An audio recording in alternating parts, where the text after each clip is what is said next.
Therapy কিন্তু যেগুলো আমরা বললাম, আর পরে কিন্তু রাইটিং থেরাপি পরে। রাইটিং থেরাপি কোনটা? যখন তুমি অক্ষর লেখা শুরু করলাম, আর এগুলো সব প্রি। সাপোজ একটা বাচ্চার কথা প্র্যাকটিস ম্যাথর উইক, তাহলে তার কি তুমি রাইটিং যাবা না। আচ্ছা, তোমার ফ্লেক্সো কোম্পানি মানে তোমার four আর্মের flexo মাসেলের superficial muscle week, তাহলে সুপারফিশিয়াল পারবা না। কারণ আমাদের হ্যান্ডের মুভমেন্ট কোন মাসেল ডেভেলপ মানে কোন ইনভলভ বেশি? ফ্লেক্সো। এই যে বিহেভিয়ার যে সমস্যাগুলি হচ্ছে, হ্যাঁ, ধরো বিহেভিয়ার একটা আমরা আরেকটা কথা বলছিলাম যে একটা হলো সিকিং বিহেভিয়ার, একটা হচ্ছে তোমার অ্যাভয়েডিং বিহেভিয়ার। সিকিং কাদের হবে? অ্যাভয়েডিং বিহেভিয়ার কিন্তু একরকম হইতে পারে, সব কিছু থাকবে এরকম না।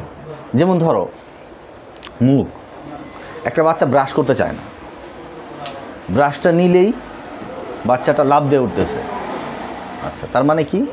তার মানে হলো এই ব্রাশিংয়ের এই জায়গাটাতে বাচ্চাটার কী আছে, সেন্সিটিভিটি বেশি আছে, বাচ্চাটা অ্যাভয়েড করতে যাচ্ছে, তাই না? আচ্ছা, তাহলে এখন বাচ্চাটা কী করতে হবে? এই ব্রাশিং তাকে ডিসেন্সিটাইজ করতে হবে। কীরকমভাবে? ধরো বাচ্চাটা তুমি ব্রাশ দিলে রাগ করতেছে, তুমি আস্তে আস্তে বাচ্চাটা কী করো, তুমি এটা এরকম করে আনো, প্রথমে এরকম আনো,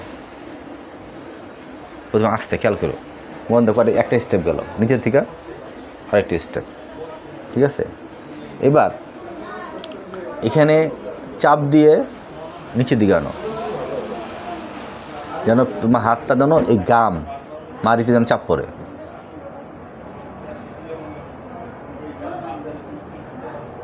ঠিক আছে? এটা করলাম। এরপর তুমি কী করলে, এখানে ধরা গামে ধরা একটু কী করলা, একটু রোটেট করলা, সব জায়গায় করলাম। এবার কী করলা, এবার এই গামের মধ্যে প্রেশার দিয়ে একটু হালকা গ্লাইডিং, একটু স্ট্রেচের মধ্যে করলা। প্রেশার কোথায়? গামে। কোথায়? গামে। তাহলে এই যে মুখের মধ্যে মাড়ির মধ্যে সেন্সিটিভিটি বেশি ছিল, যার ফলে বাচ্চা ব্রাশ মুখে দিতে দেয় নাই, এটা রিমুভ করার ফলে বাচ্চাটা কী হবে, তখন আস্তে আস্তে ব্রাশটা নিতে দিবে।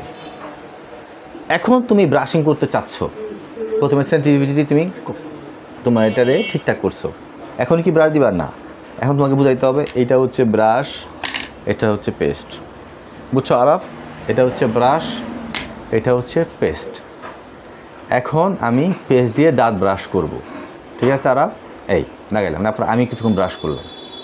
ব্রাশ পদ্ধতি আমরা উপরে নিচে, ডাইনে বামে নিচে উপরে সব শিখাইলাম, ঠিক আছে? তুমি কি এখন ব্রাশ করবা? করলো না, ফালাই দিল, ওয়েট করো, থেমে যাও, পরে খাবার কিছুক্ষণ পর। শুধু কি আমরা শুধুমাত্র সকালে ব্রাশ করা এই প্রায় ট্রেনিং দিব না, আমরা দিনে কয়েকবারই ট্রেনিং আমরা অব্যাহত থাকবো। একটু পরে আবার আসো আমরা ব্রাশিং করবো, আসো আরাপ শুরু করলাম। আচ্ছা, এরপরে আয়নার সামনে নিয়ে, বাচ্চারা সামনে নিয়ে তুমি পিছনে থেকে গিয়া ব্রাশ শুরু করবে, ঠিক আছে? তাহলে আমরা এই আলোচনার মাধ্যমে আমরা কী করলাম, ব্রাশিংয়ের টেকনিক আমরা শিখলাম, বাচ্চার বাবা মাকে আমরা এইভাবে অ্যাপ্লাই করবো। বাচ্চা এই ব্রাশিং আরেকটা সমস্যা, তাহলে সেন্সিটিভিটি আমরা কমানোর কী করতাম, ডিসেন্সিটাইজ করলাম, ঠিক আছে? এখন যেটা বলতেছিলাম যে আমরা 5 রকমভাবে আমাদের সেন্সিটিভিটি আমাদের বডিতে ঢুকে। কয়ভাবে? 5 ভাবে। টোটাল আমাদের 7 ভাবে ঢুকে। কী বলো? নাক দিয়ে ঢুকে, হেয়ারিং, জিভ, স্পর্শ টেকটাইল, প্রোপ্রিওসেপশন, ভেস্টিবুলো ককলিয়ার নার্ভের মাধ্যমে যেটা ঢুকে, ব্যালেন্সিং যেটা ঢুকে। এখন আমাদের একটা বাচ্চার ধরো ব্রাশ করতে দিচ্ছে না, মুখে হাত দিতে দিচ্ছে না, কিন্তু বাচ্চা সারাক্ষণ তোমার জড়ায় ধরে, ওরকে জড়ায় ধরে, তার মানে একটা বাচ্চার মিক্সড কিন্তু তোমার সিকিং বিহেভিয়ার থাকতে পারে, আবার অ্যাভয়েডিংও থাকতে পারে। বুঝতে পারছি? যেমন ধরো এক বাচ্চা আলো সহ্য করতে পারতেছে না, কিন্তু উচ্চ মানে গান সে শুনতে পারতেছে, বুঝতে পারছো? শব্দ শুনতেছে কিন্তু আলো দেখতে পাচ্ছে না। তাহলে আমাদের সে মনে রাখতে হবে এটার কোন জায়গায় সেন্সি সিকিং, কোন জায়গায় অ্যাভয়েডিং, এটা আইডেন্টিফাই করতে হবে। এটাই হচ্ছে মূল খেলা। তারপরে আমাদের থেরাপি দিতে হবে। অনেক ক্ষেত্রে বলতেছে যে দিনের পর দিন আমাদের স্পিচ থেরাপি, অকুপেশন থেরাপি দেওয়ার কোনো উন্নতি হচ্ছে না। কেন হচ্ছে না? আমরা এটা আইডেন্টিফাই করতে পারিনি। যদি তার অ্যাভয়েডিং থাকে, তাহলে তুমি যদি সেই অ্যাভয়েডিং কাজটা তুমি না করো, ডিসেন্সিটাইজ যদি না করো, তাহলে কি হবে? তো বাচ্চার উন্নতি হবে না। এইটি আমরা আরও ভালো করে শেখার চেষ্টা করি। বুঝাতে পারছি? এবং সেটা লক্ষ্য করে যদি আমরা কী করি, আমরা যদি বাচ্চাটা গাইড করি তার উন্নতি হবে। এই যে দেখবা যে অনেক জায়গায় এই বল জিম বল দিয়ে খেলাচ্ছে, ওইটা দিয়ে খেলাচ্ছে, মানে তাহলে কিন্তু আমাদের এই এলোপাথারি কাজ করলে আমাদের বাচ্চা কাচ্চার উন্নতি আমাদের হবে না। টু দ্য পয়েন্টে লক্ষ্য করতে হবে যে এখানকার সিকিং আছে নাকি এখানে অ্যাভয়েডিং আছে, সে অনুযায়ী আমাদের লক্ষ্য রাখতে হবে। আরেকটা যেটা কাজ করতে হবে, সব সময় আমাদের বাচ্চা কাচ্চাদের, অটিজম বাচ্চাদের এভরি প্রোডাক্ট বা এভরি ম্যাটেরিয়ালসের একটা টেক্সচার ফিলিংস বাচ্চারা দিতে হবে। বুঝতে পারছি? যেমন ধরো একটা কলম যদি তুমি এরকম স্পর্শ করো তাহলে তোমার হাতে এক ধরনের স্পর্শ হবে না? হবে।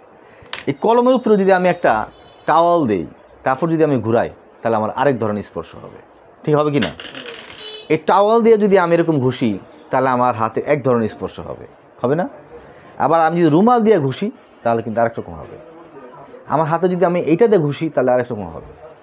এই যে বাচ্চাকে চিনতে পারা, আমাদের মূল লক্ষ্য থাকবে যে এইটা আমি হাত দিয়ে ঘুষছি নাকি আমি আমার নাকাল দিয়ে ঘুষছি, এটা তো বুঝে কিনা বাচ্চা, চোখ বন্ধ করে বুঝতে পারে কিনা, এইটাই হচ্ছে মূলত তোমার লক্ষ্য থাকবে।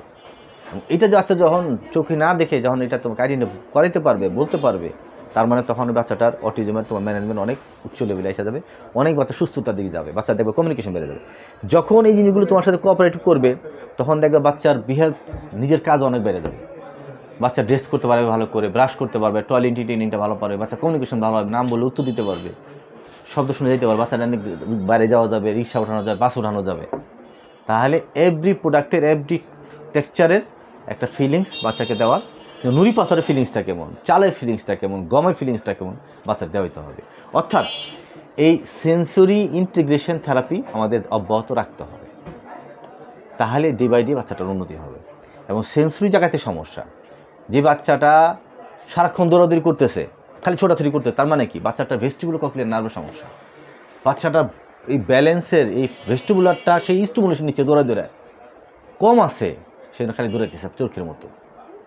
তাহলে বুঝতে হবে কি আমি যদি ভেস্টিবুলার কক্লিয়ারের যে এই থেরাপি যদি আমি দেই, যদি এটা আমি আরও স্টিমুলেট করতে পারি, তাহলে বাচ্চাটা দৌড়াদৌড়ি কমে যাবে অনেক বেশি। এই যে আমি একটা আইডেন্টিফাই করলাম যে বাচ্চাটার সিকিং বিহেভিয়ার আছে কোথায়, এই ভেস্টিবুলার সাইডের তার আছে, তাহলে এই ট্রিটমেন্টটা আমাকে দিতে হবে। বুঝতে পারলাম?